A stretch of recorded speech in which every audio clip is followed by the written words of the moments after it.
తాకట్లో ఉన్న మీ బంగారాన్ని విడిపించి ఆ రోజు ఆన్లైన్ రేటుకి కొంటాం. Sharma gold company. Welcome to my show from the bottom of the heart in Suman TV, the India's largest digital media platform. ఇప్పుడు నా ఎదురుగా ఉన్న సెలబ్రిటీ గురించి మాట్లాడాలంటే ఎక్కడ స్టార్ట్ చేయాలా, ఎలా స్టార్ట్ చేయాలనేటువంటి చిన్న కన్ఫ్యూజన్ ఫీల్ అవుతున్నాను నేను. ఎందుకంటే ఒక చైల్డ్ యాక్టర్గా మాట్లాడాలా, ఒకప్పటి టాప్ హీరోయిన్గా మాట్లాడాలా, ఒక ఈ ప్రజెంట్ టాప్ క్యారెక్టర్ యాక్ట్రెస్గా మాట్లాడాలా, ఒక రచయితగానా, ఒక డబ్బింగ్ ఆర్టిస్ట్గానా, ఒక డైరెక్టర్గానా, ఒక ఆల్రౌండర్గా. Is none other than Rohini garu, Rohini Malleti గారు. ఈ రోజున తెలుగు సినిమాల్లో ఒక అత్త అయితే ఇలా ఉండాలి, ఒక అమ్మ అయితే ఇలా ఉండాలి, ఒక అక్క అయితే ఇలా ఉండాలి, ఒక హీరోషియస్ ఉమెన్ క్యారెక్టర్ అయితే ఇలా ఉండాలనిపించేటువంటి విధంగా అద్భుతమైన క్యారెక్టర్ చేస్తున్న రోహిణి గారు is now here with me. I'm feeling very happy and proud. Welcome madam. Thank you అండి, థ్యాంక్ యూ. ప్రస్తుతం మీతో మాట్లాడబోయే టాపిక్ ఏంటంటే లగ్గం. లగ్గం తర్వాత మిగతా విషయాల్లోకి వెళ్దాం. లగ్గం అనేటువంటి ఒక బ్యూటిఫుల్ ఫిల్మ్ మీరు చేశారు, రమేష్ చెప్పాల గారి డైరెక్షన్లో. సాంగ్స్ కానీ దాంట్లో ఉన్నటువంటి సెంటిమెంటల్ వాల్యూస్, ముఖ్యంగా మన మ్యారేజ్ సిస్టమ్ మీద ఉన్నటువంటి బ్యూటిఫుల్ థింగ్స్ అన్నిటినీ కూడా ఏర్చి కూర్చి ఒక బాపు గారి పెళ్లి పుస్తకం లాంటి ఫీల్ వచ్చేలాంటి ఒక అద్భుతమైన సినిమాను మీరు చూడబోతున్నారు. ఆ సినిమాలో రోహిణి గారు చాలా మంచి క్యారెక్టర్ చేశారు. ఆ తరువాత రిమైనింగ్ ఆవిడకి సంబంధించినటువంటి బోల్డ్ విశేషాలు. ఇప్పటి రోహిణి గారు కాదు కదా, చిన్న వయసు నుంచి దశాబ్దాలుగా 50th year of our career. అలాంటి విషయాలన్నీ మాట్లాడుకుందాం. ముందు లగ్గం గురించి చెప్పండి, ఇందులో మీ క్యారెక్టర్ గురించి చెప్పండి. లగ్గం ఏమోనండి, ఒక మంచి ఫ్యామిలీ స్టోరీ అనమాట. ఎస్పెషల్లీ చెప్పాలనుకుంటే అన్నా చెల్లెళ్ళ బంధం ఇది. రాజేంద్ర ప్రసాద్ గారు, నేను అన్నా చెల్లెళ్ళుగా చేసామన్నమాట. మా ఇద్దరి మధ్య జరిగే అన్ని విషయాలే ఆ లగ్గం అనే పిక్చరు. తర్వాత ఏమో మనం పెళ్ళి అంటే ఏమిటి అనుకుంటాము. ఒక ఆడపిల్లకి పెళ్ళి అయిన తర్వాత పుట్టిల్లు ఎలా ఉంటుంది, మెట్టినిల్లు ఎలా ఉంటుంది అనే విషయం ఉంటుంది. అది ఎలా ఉండాలి అనేది ఆడదానిగా ఏమిటి మనం ఎదురు చూస్తున్నాం అనేది అన్నమాట మాట్లాడతాము. అది నా ద్వారా మాట్లాడించారు డైరెక్టర్ గారు. అండ్ రమేష్ చెప్పాల గారి రచన మీకు తెలుసు, ఆయన రచనే అంత ఇండివిజువల్ అనమాట. అలాగే ఎమోషన్స్ ఏమో బాగా ఆయన చెప్తుంటూనే ఆయనే ఏడ్ చేసేవారు, మేము ఏడ్ చేసేవాళ్ళం. ఇంకా చెప్పక్కర్లేదు రాజేంద్ర ప్రసాద్ గారికి నాకు అలాంటి situations. It's an emotional ride అనమాట. ఇప్పుడు మనం చాలా రోజులు అయినట్టుంది కదా ఒక మంచి ఫ్యామిలీ స్టోరీ, మనకి జరిగే విషయాలన్నిటినీ అట్లా తెర మీద చూసుకుని, అవును కదా ఇవన్నీ మర్చిపోయాం కదా, అయ్యో కరెక్టే కదా అన్నట్టు ఆ ఒక కనెక్ట్ పోతుంది కదా. మన మట్టితో ఉన్న కనెక్ట్ కానీ, మనుషులతో ఉన్న కనెక్ట్ కానీ పోతున్న ఈ రోజుల్లోనేమో మళ్ళీ దాన్ని మనకి గుర్తుపరిచే ఒక సినిమా ఇది. చాలా అందమైన సంభాషణలు ఉన్నాయి, డైలాగ్స్ కానీ, సిచ్యువేషన్స్ కానీ అందరివి చాలా ఇంపార్టెంట్ క్యారెక్టర్స్. మామూలుగా దాంట్లో ఆ సినిమాలో ఒక అప్పగింతల పాట ఒకటి ఉంటుందండి. ఆ అప్పగింతల పాట నిజంగా గుండెలు పిండేసేంత సెంటిమెంట్ దాంట్లో ఉంటుంది. ప్రతి తండ్రి, ఆడపిల్లని కన్నా ప్రతి తండ్రి, ప్రతి కూతురు కూడాను, ప్రతి అన్న, అందరూ బంధాలు ఉన్న వాళ్ళందరూ కూడాను ఇదే ఇటువంటి. అందులో మీ పార్టిసిపేషన్ ఏంటి? అసలు మామూలుగా ఏంటంటే మీరిద్దరు అన్నా చెల్లెలు, రాజేంద్ర ప్రసాద్ గారు మీరు. ఓకే, అదే కదా, మనం ఆడపిల్లని ఎట్లా పెంచుతూ ఉంటారు మన ఇంట్లోని, కానీ పెళ్ళైపోతే అదేమో వెళ్ళిపోతుంది, మనల్ని వదిలిపెట్టి వెళ్ళిపోతుంది, మేము కూడా ఆ ఇంటిని వదిలిపెట్టి ఇంకొక ఇంటికి వెళ్ళిపోతాము అన్నప్పుడు ఎప్పటికీ అది మన పుట్టినిల్లు అనే ఒక బంధం ఉంటుంది కదా. కానీ మనం ఏమనుకుంటామంటే ఇంతేనా మన మధ్యన ఉన్నది అనేది, అవన్నిటినీ మళ్ళీ మళ్ళీ మనకి గుర్తు చేసేది. అది కాకుండాను అది షూట్ చేస్తున్నప్పుడే మేము ఎవ్వరూ అసలు యాక్చువల్గా గ్లిజర్ ఏం లేదనమాట, అట్లాగే ఎమోషనల్ గా అట్లా ఏడ్ చేసాము. ఏంటి అక్కడే ఆ ఊర్లోనే ఉంటాం, పక్క ఊర్లోనే ఉంటాం, అది కాదు కదా. ఎలాగా మీకేంటి అటాచ్మెంట్? ఇప్పుడు మా అన్నగారు తర్వాత నా మేనకోడలు అనమాట. సో నేను ఆ గడప దాటి వచ్చిన దాన్నే, నా మేనకోడల్ని మళ్ళీ అక్కడి నుంచి తీసుకొస్తున్న దాన్ని. ఆయన వైఫ్ లేరు అనమాట, పిక్చర్ లోనే చూపించట్లేదు. సో ఇలాంటివన్నీ ఉంటాయి. బట్ అవన్నిటిని ఆల్మోస్ట్ తల్లి లేని పిల్లలకు మీరే తల్లి. అవును అవును, అవునవును. తర్వాత మధ్యలో మనకి జరుగుతూ ఉంటాయి కదా కొన్ని అపార్థాలు జరుగుతూ ఉంటాయి, కొన్ని ఆశలు, నిరాశలు, ఇవన్నీ. So wonderful family sentimental, it's lovely story అండి. అందులోని ప్రజ్ఞ అంటే ఆయన కూతురుగా యాక్ట్ చేసింది.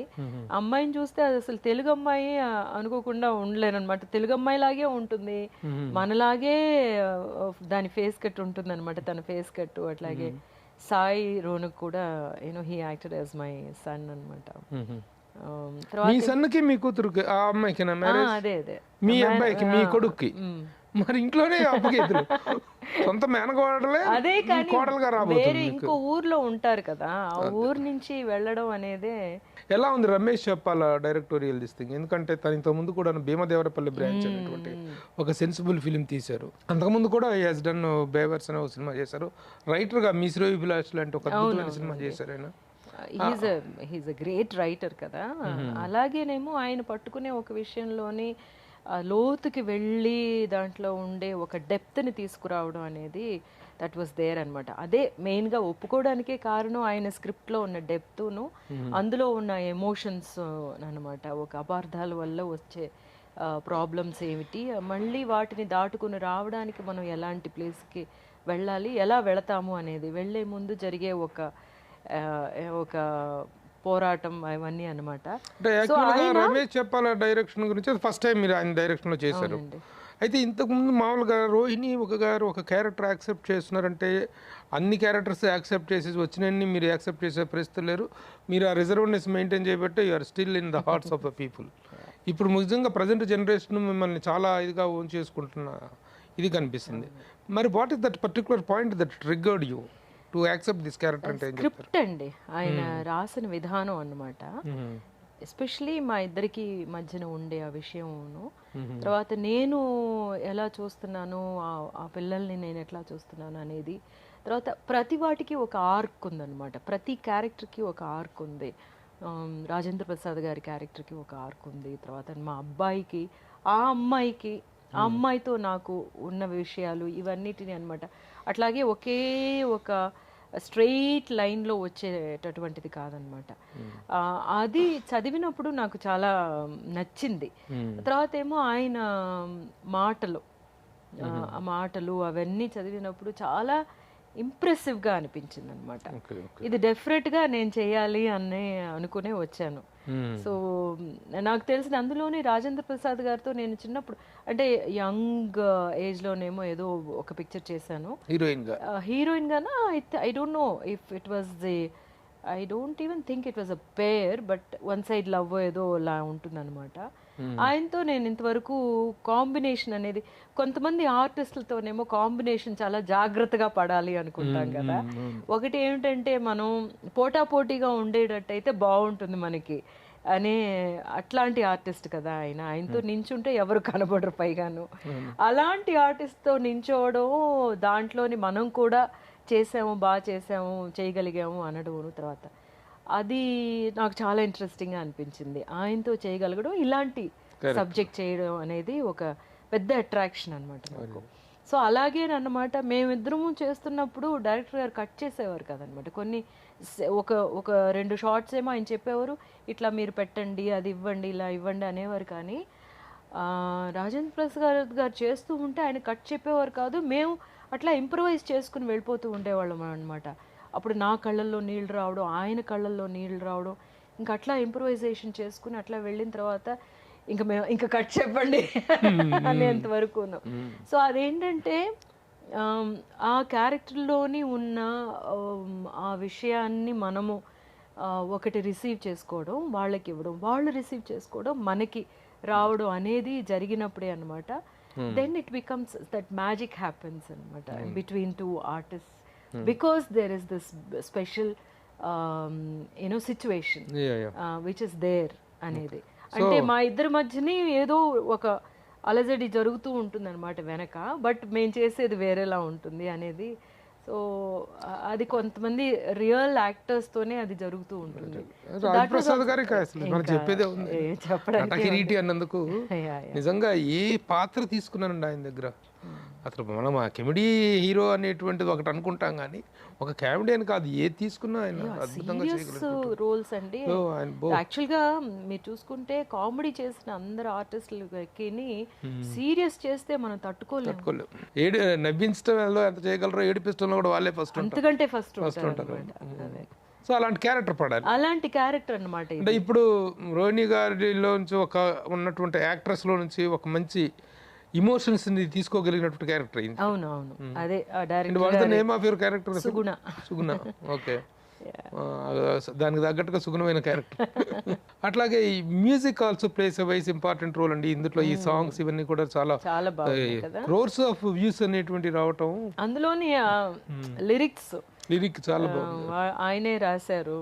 సో అదే how is the chemistry worked out with other characters అంటే? నేను చెప్పినట్టు వీళ్ళిద్దరూ కొత్తే నాకు, ప్రజ్ఞ అండ్ సాయి రోనక్ అండ్ మిగతా వాళ్ళందరూ కూడా నేను ఎక్కువగా ఫస్ట్ టైమే చేస్తున్నాను అనమాట. బట్ బేసికల్గా మేమేమో ఒక ఊరికి వెళ్ళిపోయాము, కామారెడ్డిలోకి వెళ్ళిపోయాం అనమాట. అక్కడికి వెళ్ళిన తర్వాత పొద్దున్న నుంచి సాయంత్రం వరకు అక్కడే ఉండేవాళ్ళం. ఇంకా ఒకే చోట కూర్చుని తినడం కానీ అదంతాను. తర్వాత క్యారెక్టరైజేషన్స్ వచ్చినప్పుడు ఆ పాప అయితేనేమో తెలుగు కాదు కానీ ప్రజ్ఞ, బట్ తనకి నాకు ఉన్న ఆ సీక్వెన్సెస్ ఏమో అంత అందంగా అర్థం చేసుకుని చేసింది అనమాట. And Sai Ronak also, it's very nice. Youngsters ఇప్పుడేమో నాట్ జస్ట్ లుక్స్ అనమాట, లుక్స్ అంటే వాళ్ళకి చాలా ఇంపార్టెన్స్ ఇస్తున్నారు. బట్ ద సేమ్ టైం నేను బాగా చేస్తున్నానా అనే ఒక కాంపిటేటివ్ స్పిరిట్ తోటే ఇన్ అ హెల్దీ వే చేస్తున్నారు కదా. I think Pragya will have a lovely you know run in Telugu అనిపిస్తుంది. Very good. మీలాంటి ఒక సీనియర్ యాక్టర్ తను అభినందించారంటే డెఫినెట్లీ ఒక కాంప్రహెన్సివ్ ఫ్యామిలీ ఫిలిం అని మాత్రం మనం చెప్పుకోవచ్చు. ఒక దీపావళికి ముందు రిలీజ్ అవుతుంది. దీపావళి మనం ఏమో సెలబ్రేషన్ తో పాటు ఈ ఫ్యామిలీతో సెలబ్రేట్ చేసుకోవచ్చు అన్నమాట. మీరు ప్రత్యేకించి ఈ ప్రమోషన్ లో రావటం, ఎందుకంటే ఆర్టిస్టులు సినిమాలు చేయటమే కాకుండా ప్రమోషన్ లో పార్టిసిపేట్ చేసి ఎంకరేజ్ చేయటం అనేటువంటిది కూడాను టు బి అప్రిషియేటెడ్ అండి మిమ్మల్ని.